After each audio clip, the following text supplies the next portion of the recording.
Question 4.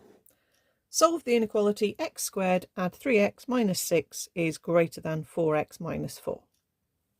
Okay, so with this, we always need to make a 0 on one side. So if we gather all our terms on the left, let's subtract 4x. So that gives me take away x there. And then let's add on the 4. So that gives me a negative 2 altogether there. And that leaves 0 on that side. So we've got our quadratic. Then we're going to think about factorising it. Hopefully it will factorise. So there's not many options. Let's just try and write the brackets down. It's got to be a 2 and a 1. And if we use a minus with the 2 and a plus with the 1, that gives us the correct signs and the correct middle terms.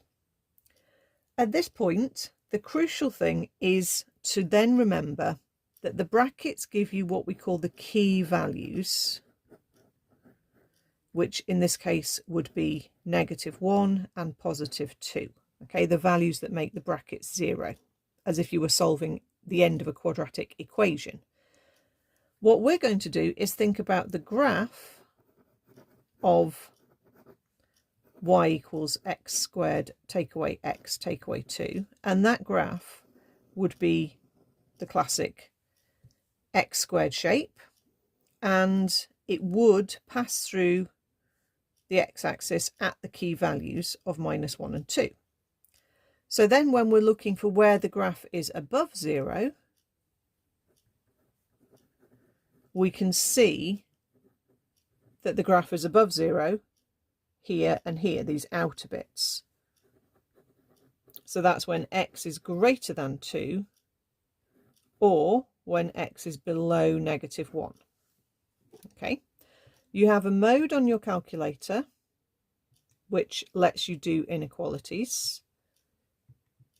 Okay, you can check.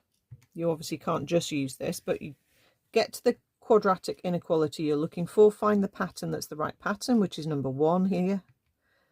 Type in the coefficients, so a 1, a -1 and a -2, and it will tell you what your answers should be. So x below -1 or x above 2. Okay. The wrong thing that most mistakes are seen is that people say at this point that either this bracket is bigger than 0 or this bracket is bigger than 0. That does not make sense logically.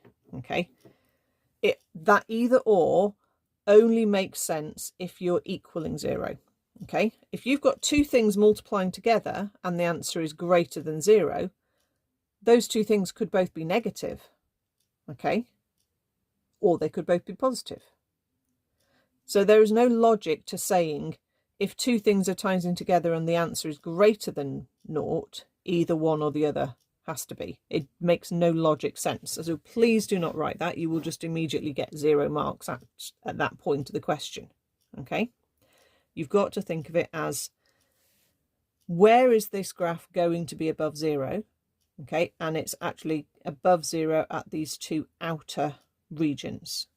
Doing that wrong method will give you one right answer and the other wrong answer, and you'll just be marked wrong because it's the wrong logic and you can't argue with that.